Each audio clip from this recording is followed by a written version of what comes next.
This presentation is being made to help you better understand your natural defense against threats to your health. So, let's talk about your immune system.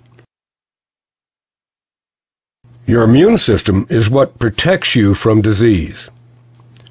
It is our first line of defense against illness and disease, and its role is to seek out invaders which attack our bodies constantly.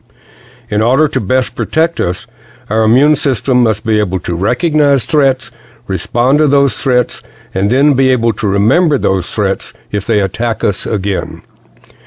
We want our immune system to be intelligent, strong, and balanced. So let's walk through the way our immune system works. And since it's common, let's use the chickenpox virus as an example.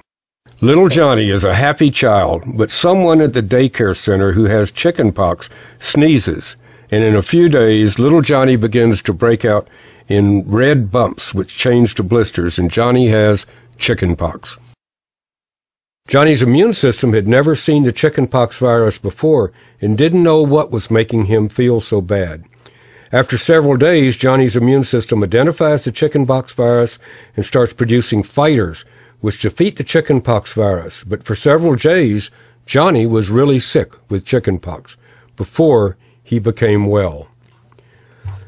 Once the immune system has recognized and defeated an invader, it has the ability to store the identity of the invader by creating something called a memory cell. That's the reason people who had chickenpox only had it once. A memory cell is like a wanted poster. The memory cell forever carries the identity of the chickenpox virus around your body, and if the chickenpox virus ever appears again, the memory cell immediately sounds the alarm, and an immediate, overwhelming production of immune system fighters is produced, and you don't become ill. You don't even know you've been exposed because now you have immunity. Isn't that a wonderful word, immunity? Immunity, it means you have protection. But the problem with developing immunity this way is that first you had to become ill, like little Johnny, before you became well. The second way that you develop immunity is through a vaccination. Here's the way a vaccine works, again using the chickenpox virus as an example. The chickenpox virus is weakened, so it can't reproduce and cause harm. It still has the same appearance, but it can't cause disease. A person is vaccinated with a harmless chickenpox virus. Your immune system thinks you have been attacked by the real harmful virus, and it develops fighters to defeat the supposed threat. It thinks you really had chickenpox.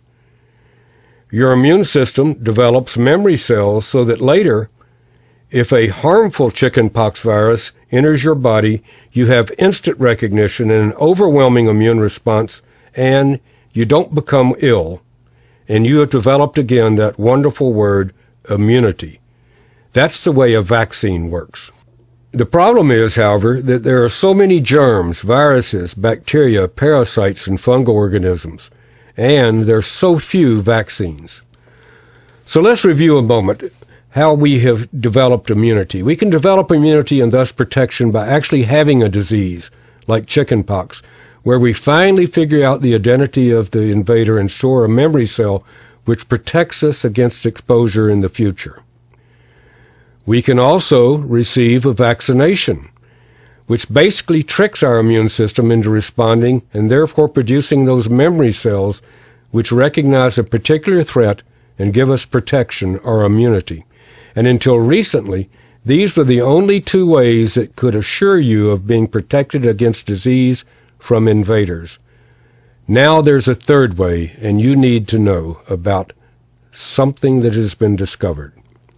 Wouldn't it be wonderful if we had a factory where we could produce memory cells, the same type of memory cells that our immune system produces after we had an illness like chickenpox or after we receive a vaccination?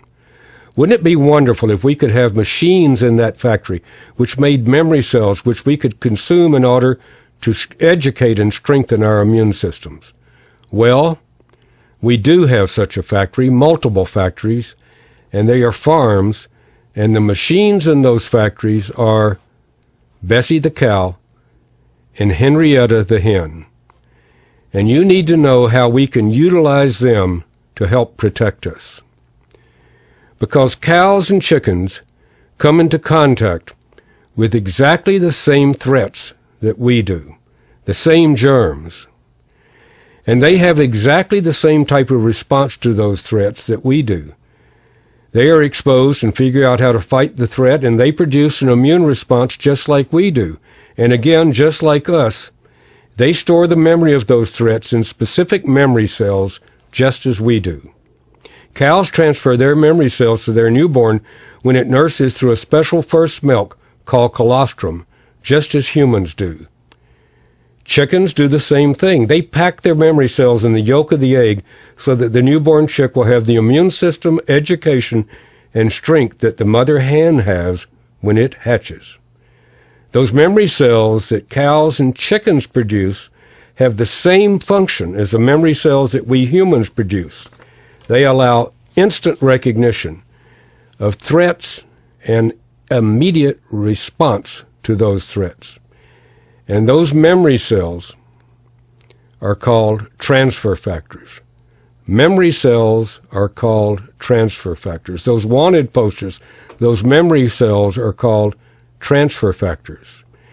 And we've learned how to take those memory cells, those transfer factors, from colostrum and egg yolks, and through a special filtration process, put them in a capsule so that we can consume them on a daily basis. We can consume recognition cells, transfer factors, so that we can educate and strengthen our immune system, that system which protects us. So now we don't have to go through the learning process each time we're exposed. Our immune system has strength. It has knowledge. It has the ability to respond because of transfer factors.